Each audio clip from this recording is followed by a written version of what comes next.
இந்த ஒரு விஷயத்தை பற்றி பேச வேணாம் அப்படின்னு சொல்லி பல தடவை நம்ம வந்து கடந்து போய்கிட்டே இருந்தோம். ஆனால் இன்னைக்கு அதை பற்றி பேசியே ஆகணும் அப்படிங்கிற ஒரு சூழ்நிலைக்கு தள்ளப்பட்டிருக்கோம் அப்படின்னு தான் சொல்லணும்.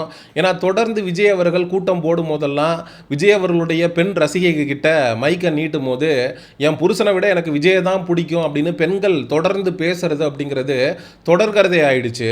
ஏன்னா சமீபத்தில் கூட ஒரு பொண்ணு வந்து விஜய்க்கு வந்து அக்காவாக இருப்போம், தங்கச்சியாக இருப்போம், தேவைப்பட்டால் பொண்டாட்டியாக கூட இருப்போம் அப்படின்னு பேசினது சமூக ஊடகங்களில் காட்டுத்தீயாக பரவுச்சு.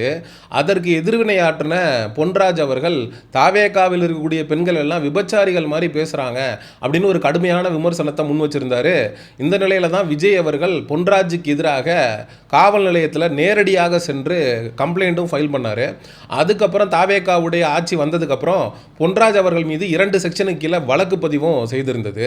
விஜய் அவர்களை பார்த்து நம்ம கேட்கணும்னு நினைக்கிறது என்னன்னா, உங்கள் கட்சி பெண்களை அடுத்தவர்கள் கேவலமாக தரைக்குறைவாக பேசும்போது உங்களுக்கு கோபம் வருது, அவங்களுக்கு எகெயின்ஸ்டாக ஆக்ஷன் எடுக்கணும்னு நினைக்கிறீங்க. அது நல்ல விஷயம்தான்.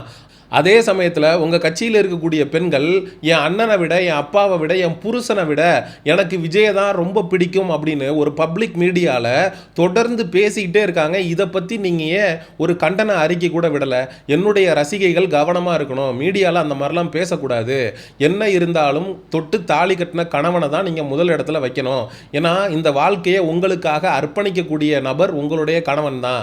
உங்கள் அப்பா இல்லாமல் நீங்கள் வந்துட்டீங்களா, உங்கள் அண்ணன் தான் உங்களை பாதுகாப்பாக கூட்டிகிட்டு வர, காலேஜில் இருந்து ஸ்கூலில் இருந்து இது மாதிரி பல தியாகங்களை உங்கள் வீட்டில் இருக்கக்கூடிய அப்பா, அண்ணன், அதுக்கப்புறம் கணவன் அப்படின்னு உங்கள் வாழ்க்கையில் இருக்கக்கூடிய அந்த நபர்கள் ரொம்ப முக்கியமானவர்கள். அவங்கள விட நான் ஒன்றும் பெரியவன் இல்லை அப்படின்னு தன்னுடைய கட்சியில் இருக்கக்கூடிய பெண் தொண்டர்களுக்கு விஜய் அவர்கள் அறிவுரை சொல்லவே இல்லை. இது திருச்சி கிழக்கில் ஒரு பொண்ணு பேசிக்கிட்டு இருக்கு, பத்திரிகையாளர்கிட்ட பேசிக்கிட்டு இருக்கும் போதே அழுகுது. இப்பதான் ஃபர்ஸ்ட் டைம் பார்க்குறேன், இதுக்கு முன்னுக்கு பார்த்ததில்ல. இன்னைக்கு வந்துட்டு இங்க வராருன்னு தெரியும், நான் ஊருக்கு கூட போகல. அவர் வந்திருக்காரு தெரிஞ்சோன்னா நாங்கள் வந்து பார்க்கணும்.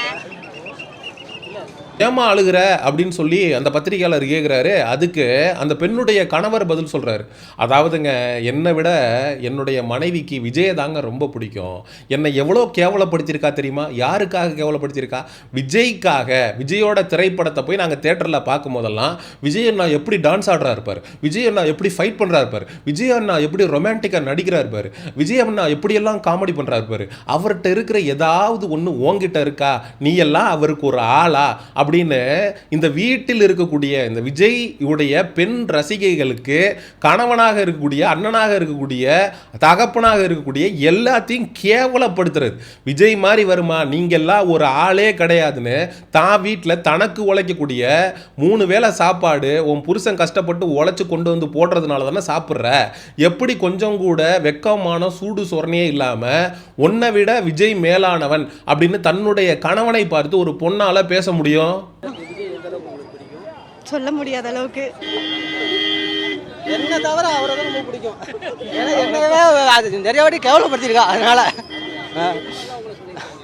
அது ஒரு படம் பார்க்க போனா ஒரு இதானா நம்மள இது பண்ணிடுவா. சரி நம்மளே பிடிக்கலனாலும் அது ஃபுல்லாக உட்காந்து பார்க்கணும், அது வரைக்கும் இருக்கணும். அந்த அளவுக்கு ஃபுல் பைத்தியம்.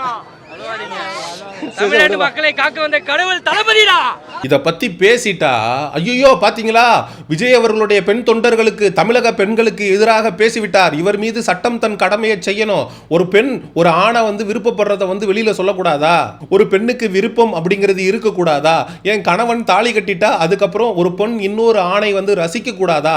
அந்த ஆணை பிடித்திருக்கு அப்படின்னு சொல்லி மீடியாவுக்கு முன்னாடி பேசக்கூடாதா? இது பெண் அடிமைத்தனம், பெண்களுக்கு எதிரான அடக்குமுறை, ஒடுக்குமுறை அப்படின்னு இந்த தாவேகா தொண்டர்கள் சமூக ஊடகங்கள்ல முட்டு கொடுக்க ஆரம்பிச்சிருப்பாங்க. நேற்று திருச்சியில விஜய் அவர்கள் பேசும்போது சொல்றாரு, நாங்கள்லாம் தற்குறிகளா? இந்த தற்குறிகள் தான் உங்களை வந்து அரசியல்ல வந்து அனாதை ஆக்கியிருக்காங்க, இந்த தற்குறிகள் தான் எங்களை வெற்றி பெற வச்சு ஆட்சி அமைக்க வச்சிருக்கிறாங்க அப்படின்னு சொல்லி தன்னுடைய ரசிகர்களை டிஃபெண்ட் பண்ணி பேசுறாரு.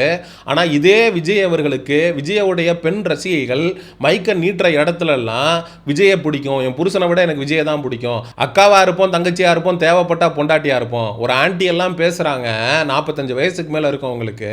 அதாவது தமிழ்நாட்டில் பாலியல் குற்றங்கள் நடைபெறாமல் இருக்கிறதுக்கு விஜய் அவர்கள் வந்து ஒவ்வொரு பெண்களுடைய உடம்புலையும் சிப்பு வச்சு விட்டுட்டாருன்னா அதுக்கப்புறம் தமிழ்நாட்டில் பாலியல் குற்றங்களே நடக்காது அப்படின்னு நடைமுறைக்கு சாத்தியமே இல்லாத ஒரு விஷயத்த எங்கேயோ ஒரு இன்ஸ்டாகிராமில் தாவேகா தற்குறி ஒருத்தன் போட்ட ரீல்ஸை பார்த்துட்டு அந்த ஆண்டிலாம் பேசிட்டு இருக்கு. மாற்றம் வரணும்னு நினைச்சோம், கண்டிப்பா மாற்றம் கொண்டுட்டாருங்க. இப்போ வந்து இந்த பாலியல் இருக்கிற பார்த்தீங்களா, அதுக்கு வந்து ஒரு சிப்பு மட்டும் வச்சுட்டாரு. இப்போ 2500 கொடுக்க கூட வேண்டாம் எங்களுக்கு. ஒவ்வொரு மனுக்கு ரேஷன் கார்டு மாதிரி ஒரு சிப்பு கொடுத்துட்டாங்கன்னா அவங்க எங்க போனாலும் எங்க வர மாதிரி வீட்டுக்கு கொடுத்தாருன்னு வச்சுங்க. ஒவ்வொரு லேடிஸுக்கும் வீட்டில் எத்தனை பெண்கள் இருக்காங்களோ அவங்களுக்கு ஒரு சிப்பு வச்சிருக்காங்கல்ல, அந்த மாதிரி எனக்கு 2500 கூட எங்களுக்கு பணம் வேணாம். அது மாதிரி கொடுத்துட்டு ஒவ்வொரு பிள்ளைங்கன்னா அதுங்க எங்க போனாலும் எங்க வேணாலும் அது மாதிரி அந்த மாதிரி கொண்டு வரணும். சிஸ்டம் நல்லா கொண்டு படிப்பு நல்லா கொண்டு வராரு. மாற்றங்கள் நாங்கள் ரொம்ப எதிர்பார்த்தோம், நல்லபடியாக செய்வாருன்னு நினைக்கிறோம். நாங்கள் எப்படிங்க ஒரு பெண்ணோட உடம்புல வந்து சிப்பு வைக்க முடியும்? அதெல்லாம் நாயா ஜிபிஎஸை வந்து வச்சு விட்டு நாய் எங்கே போகுது வருது அப்படின்னு பார்க்கறதுக்கு இந்த ஜிபிஎஸ் சிப் அடிப்பாங்க. அது மாதிரி ஒவ்வொரு பெண்களுடைய உடல்லையும் சிப்பை பதிக்கணும் அப்படின்னு சொல்லி ஒரு பொம்பளை எல்லாம் பேசிக்கிட்டு இருக்கு. அப்புறம் இன்னொரு ஆன்டி சொல்கிறாங்க, எங்களுக்கு வந்து இலவசம்லாம் வேண்டாம், 20 நாள்லேயே விஜய் அவர்கள் தமிழ்நாட்டை வந்து சிங்கப்பூர் மாதிரி மாற்றிட்டாரு, அவருக்கு டைம் கொடுத்தீங்கன்னா தமிழ்நாட்டை வந்து நட்டமாக தூக்கி நிறுத்திடுவார், சிலிண்டர்லாம் வந்து இன்னைக்கு விற்கிற விலைவாசிக்கு கொடுக்க முடியுமா, தங்கம் கொடுக்க முடியுமா, அதனால் வேண்டாம் வேண்டாம் இலவசம் வேண்டாம், இலவசத்தை எதிர்த்து போராடுவோம் அப்படின்னு சொல்லி அந்த ஆன்டி பேசிட்டு இருக்கு. இலவசங்கிற பேர்ல அவரை டார்ச்சர் பண்ணாதீங்க. எதிர்கட்சி தூண்டி விடுறதுல காசு கொடுத்து பேச வைக்கிறாங்க. இலவசம் கொடுக்கல, 6 சிலிண்டர் கொடுக்கல, அதெல்லாம் நம்ம சாத்தியமாகுமா? 6 சிலிண்டர்லாம் கொடுக்கறதுக்கு அவர் ரொம்ப வெயிட் பண்ணணும். 20 நாள்லயே வந்து இவ்வளோ இது செய்யறவரு கொஞ்சம் பொறுமையா இருந்தா இன்னும் நல்லா செய்வாரு. அவருக்கு எல்லாரும் மக்கள் சப்போர்ட் பண்ணி தயவு செய்து இலவசத்தை வேண்டான்னு நம்ம எல்லாரும் போடுவோம். போராடுங்க. இலவசம் வேண்டாம், தயவு செய்து இலவசம் வேண்டான்னு போராடுங்க. ஆக்சுவலாக இவனுங்க ரூட்டு மாஃபியா கும்பல்ல இருந்து ஆளை இறக்கியிருப்பானுங்க போல இருக்கு. எங்களால் எப்படியும் இலவசம் கொடுக்க முடியாது, நாங்கள் பொய் பித்தலாட்டம் மக்களை ஏமாற்றி கவர்ச்சி திட்டத்தெல்லாம் சொல்லி ஆட்சி பொறுப்புக்கு வந்துட்டோம், அதனால் நீ என்ன பண்ணுற போகிற நியூஸ் சேனலுக்கு முன்னாடி நின்றுட்டு வேண்டாம் வேண்டாம் இலவசம் வேண்டாம் அப்படின்னு ஒன்று பேசுகிற, அதை எடுத்து பார்த்தீங்களா தாவேகாவுக்கு ஓட்டு போட்ட மக்களை இலவசம் வேண்டாம் அப்படிங்கிறாங்க, தளபதி தான் வேண்டும் அப்படிங்கிறாங்க. மக்களாகிய உங்களுக்கு நாங்கள் இலவசத்தை கொடுத்து உங்களை நாங்கள் கேவலப்படுத்த விரும்பல. எப்பா வாக்குறுதியில் நீங்கள் தானே இலவசம்னு கொடுத்தீங்க, ஆனால் மக்களே இப்போ வேணாங்கிறாங்கல்ல, அதனால் அந்த இலவசம் திட்டம் கொடுக்குறத நாங்கள் கைவிட்டுறோம் அப்படின்னு கொஞ்ச நாளில் இந்த தாவேகா கும்பல் இந்த விஜய் அவர்கள் அறிவிச்சாலும் ஆச்சரியப்படுறதுக்கு இல்லை. ஒரு பொண்ணெல்லாம் உச்சத்துக்கு போயிருச்சு. ஐயோ விஜயை பார்க்கும்போது ஐயோ அவ்வளோ அழகா இருக்காரு, அவரை வந்து என்னால் வந்து வீடியோ கூட எடுக்க முடியல, அவரை பார்த்துக்கிட்டே இருக்கணும் போல இருந்துச்சு, அச்சோ திஷ்டி பட்டுருமே விஜய் அண்ணாவுக்கு அப்படின்லாம் பண்ணுது. இல்ல சார் பார்த்தல ஃபர்ஸ்ட் டைம் பார்க்கறோம், படத்தோட செம்மலா இருக்கார் சார். நினைச்சே பார்க்கலங்க, ஏர்போர்ட்லயே பார்த்திருக்கோம், அங்க இருந்து இங்க ஓடியாந்து இங்கேயும் பார்த்திருக்கோம். செம்மையா இருக்காரு, அவரை பார்த்து வீடியோவே எடுக்க முடியல, கத்த தான் தோணுது. சூப்பரா இருக்காரு சார் அவர் அண்ணன், செம்ம அழகு சார். கூட இருந்த ஒரு வயசான அம்மா, அந்த அம்மா சொல்லுது இந்த மாதிரி வந்து எம்ஜிஆருங்க விஜய் நம்புங்க. ஆமாம்மா தொப்பி வச்சு கண்ணாடி போட்டால் அப்படியே பார்க்குறதுக்கு எம்ஜிஆர் மாதிரியே இருப்பார். ஏன்னா விஜய் அவர்கள் பேசினப்போ கூட எம்ஜிஆர் அவர்களுடைய சாதனையை நம்மெல்லாம் முறியடிச்சிட்டோம் அப்படின்னு சொல்கிறாங்க, அதுக்காக நான் என்ன எம்ஜிஆர் அப்படின்னு சொல்லிக்கல அப்படின்னு சொல்கிறாருன்னா என்ன அர்த்தம்? டேய் தாவேகா தற்கொலைகளா, அண்ணன் தான் அடுத்த எம்ஜிஆர்னு கூவுங்கடா அப்படின்னு சொல்லி அர்த்தம். அப்போது தமிழ்நாட்டில் வந்து எம்ஜிஆரை விட நான் ஓவர்டேக் பண்ணி போயிட்டேங்க, அவரை விட அதிகமான ஓட் பெர்சன்டேஜ் நான் வாங்கிட்டேங்க, அதுக்கப்புறம் நான் தாங்க வாழும் எம்ஜிஆர் அப்படின்னு தன்னுடைய ரசிகர்கள் மனசில் பதிய வச்சிட்டார். அதனுடைய வெளிப்பாடு தான் விஜயையும் எம்ஜிஆரையும் ஒன்றா கம்பேர் பண்ணி இந்த தாவேகா கும்பல் பேச ஆரம்பிச்சிட்டாங்க. எம்ஜிஆர் மாதிரி விஜய் தான் இருக்கணும், விஜய் தம்பி தான் இருக்கணும் கடைசி வரைக்கும் முதலமைச்சர்.